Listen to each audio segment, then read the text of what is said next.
Bonjour à tous et bienvenue dans cette vidéo d'électrochimie où on va s'intéresser à une méthode très classique qu'on rencontre régulièrement.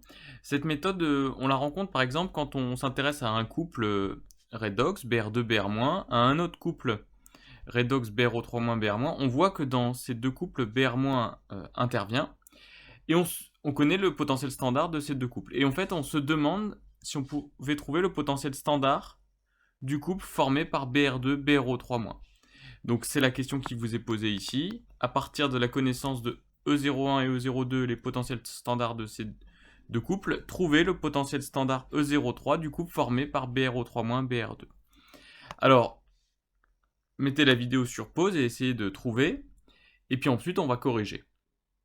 Alors, on va corriger en fait en montrant qu'il y a deux méthodes possibles. Une méthode s'appuie sur le cours de première année et est basée sur l'utilisation de la loi de Nernst. Donc on la verra en premier temps. Elle possède donc l'avantage de pouvoir être traitée uniquement avec la loi de Nernst. En revanche, elle est un peu plus longue à mettre en œuvre. Et donc on verra ensuite une méthode qui repose sur le programme de deuxième année, où cette fois-ci on va utiliser la notion d'enthalpie libre standard associée à une demi-réaction de réduction. Et donc on étudiera ça, les deux méthodes, pour voir donc la méthode 1 et la méthode 2 pour répondre à la question. Donc allons-y pour la première méthode M1 basée sur l'utilisation de la formule de Nernst. Alors, bien entendu, à chaque fois qu'on étudie des couples redox, il faut écrire les demi-équations associées à chaque couple, les demi-équations électroniques. Donc ça, je vous les ai rappelées. On les équilibre toujours en milieu acide si nécessaire en ajoutant des H+. Dans l'eau, bien sûr, on peut aussi ajouter des H2O. Et donc voici les demi-équations. Et donc comme on s'appuie sur les formules de Nernst, eh bien on va d'abord écrire la formule de Nernst qui permet de trouver le potentiel d'équilibre associé à chacun des couples. Donc par exemple pour le couple 1, on va avoir E potentiel standard 1 plus 0,06. Alors on se met dans l'approximation où on peut écrire l'équation de la loi de Nernst avec 0,06 sur n, le nombre d'électrons échangés, ici 2, fois le logarithme de l'activité de tout ce qu'on trouve du côté des oxydants. Donc ici il y a uniquement Br2, et tout ce qu'on trouve du côté réducteur, et bien ici on va avoir la concentration de Br- au carré. On va écrire la même chose pour le couple numéro 2, on va avoir E02, cette fois-ci plus 0,06 sur 6, logarithme décimal, donc du côté oxydant on a BrO3- avec un nombre stoichiométrique égal à 1, H+, avec un coefficient stoichiométrique égal à 6 qu'on remet en puissance, et Br- également du côté des réducteurs. Et enfin pour la troisième demi-équation, on va avoir le potentiel standard du troisième couple, plus 0,06, cette fois-ci sur 10, logarithme, donc des activités de ce qu'on retrouve du côté des oxydants, donc ici on va avoir BrO3- au carré, H+, à la puissance 12, sur Br2, qui est en solution aqueuse, donc on prend sa concentration pour son activité. Donc voilà les potentiels associés à chacun des couples, et l'hypothèse importante de cette démonstration, c'est de supposer que les trois espèces Br2, BrO3- et Br-, donc toutes ces qu'on retrouve ici, sont toutes les trois présentes en solution à l'équilibre. Donc on va considérer que ces trois espèces coexistent à l'équilibre, et ça implique qu'elles coexistent dans une même solution à l'équilibre, et cette solution, elle a un potentiel E. Et ce potentiel, ça va donc être à la fois le potentiel E1 associé au couple 1, le potentiel E2 associé au couple 3, et le potentiel au couple 2, et le potentiel E3 associé au couple 3. Le fait de dire que les trois espèces coexistent dans une solution, on peut appeler à l'équilibre, on peut appeler E le potentiel de cette solution à l'équilibre, et on a donc E1 égale E2 égale E3 égale E. Voilà l'hypothèse importante que l'on fait pour résoudre notre problème. Et maintenant, ce qu'il va falloir faire, c'est trouver une combinaison linéaire des trois formules de Nernst qui permet de se débarrasser des logarithmes des activités, donc des logarithmes des concentrations ici, et qui va nous permettre de faire apparaître uniquement une combinaison linéaire entre les potentiels standards E01, E02, E03. Alors ça, il faut un petit peu chercher pour trouver cette combinaison linéaire. Alors moi, ce que je vous conseille déjà, c'est de multiplier chacune des lignes, vous voyez, la ligne 1, la ligne 2 et la ligne 3, par le nombre d'électrons ici échangés lors de la demi-réaction, de manière à simplifier un petit peu les écritures et à voir apparaître la combinaison linéaire intéressante. Alors par exemple, la ligne 1, on va la multiplier par 2. On va donc avoir 2E égale 2E01 plus 0,06 log de BR2 sur BR- au carré. Sur la deuxième ligne, on va multiplier par 6. 6E égale 6E02 plus 0,06 log de BRO3- H plus à la puissance 6 sur BR-. Et enfin, la troisième ligne, nous allons la multiplier par 10. 10E égale 10E03 plus 0,06 log de BRO3- au carré fois H plus à la puissance 12 sur BR2. Et là, on va analyser un petit peu ces trois lignes que nous venons d'écrire, et puis on va essayer de trouver la bonne combinaison linéaire qui va nous permettre de nous débarrasser des termes à droite avec les concentrations. Eh bien, remarquons qu'ici nous avons H plus à la puissance 12, ici H plus à la puissance 6, donc on pourrait tenter de multiplier par 2 cette ligne-là. En plus, le BRO3- sera mis au carré comme ici, et on se dit qu'en multipliant par 2 la deuxième ligne, on devrait avoir des choses intéressantes qui apparaissent. Donc on va multiplier par 2, on va avoir 12E.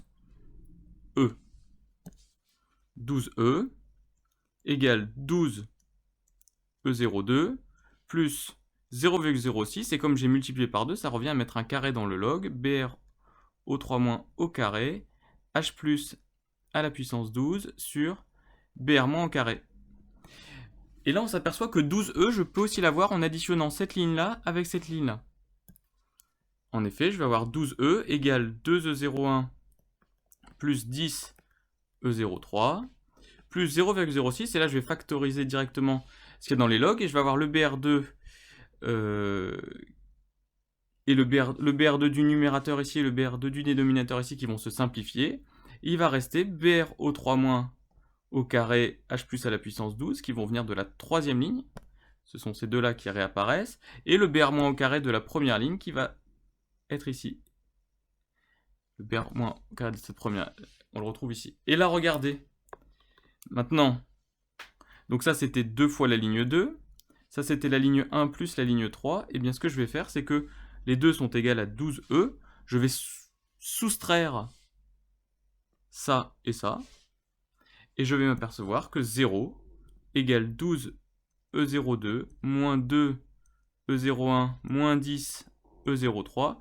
Et ici, les termes dans le log sont identiques, vont disparaître, ce qui me permet d'isoler le potentiel standard du troisième couple est égal à 12 fois le potentiel standard du deuxième couple moins 2 fois le potentiel standard du premier couple sur 10. Voilà donc la réponse à la question grâce à la méthode 1. Vous voyez que cette méthode elle est quand même un petit peu longue, et donc on va voir tout de suite une deuxième méthode plus courte. Avant d'expliquer la méthode 2, on va juste redéfinir rapidement l'enthalpie standard l'enthalpie libre standard de demi-réaction associée à une réaction de réduction. Donc à chaque fois que vous avez une réaction de réduction, donc c'est-à-dire un oxydant qui s'associe avec n électrons pour former un réducteur, vous pouvez associer donc delta RG0. Donc on met une minuscule pour dire que c'est associé à une demi-réaction, des fois on le lit avec une tilde. Bon, il y a plusieurs notations possibles, alors ici je vais choisir la minuscule. Donc c'est toujours associé à la réduction, et on peut montrer qu'elle s'écrit moins le nombre d'électrons échangés fois le Faraday fois le potentiel standard du couple oxydant-réducteur que vous êtes en train d'étudier. Donc ça, on peut toujours associer à une équation de réduction cette enthalpie libre standard de demi-réaction.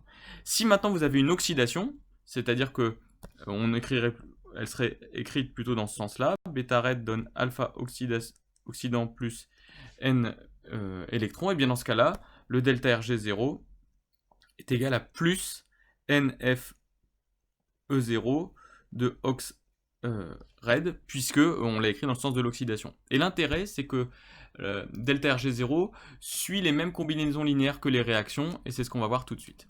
Donc, qu'allons-nous faire? Eh bien, encore une fois, on écrit les réactions associées, les demi-réactions associées à chaque couple, et on va associer delta RG0 à chacune des réactions. Alors, ici, on va avoir delta RG0 du couple 1, qui est égal, donc on a bien une réduction, donc moins.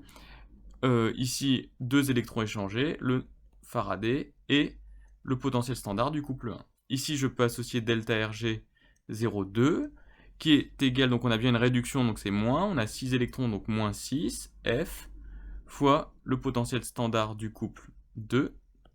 Et ici, delta RG03. Alors, vous voyez ici, je l'ai écrit, ce couple, en l'équilibrant comme une oxydation. Donc on va mettre plus 10 F E03.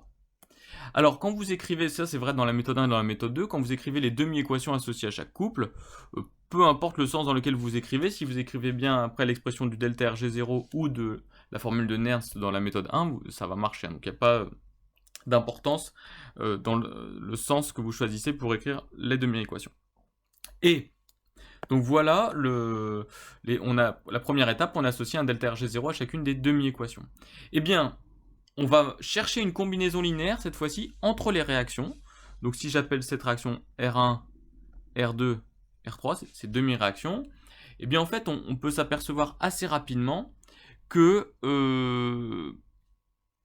qu'est-ce qu'on va remarquer? Que R1, vous voyez, dans R1, il y a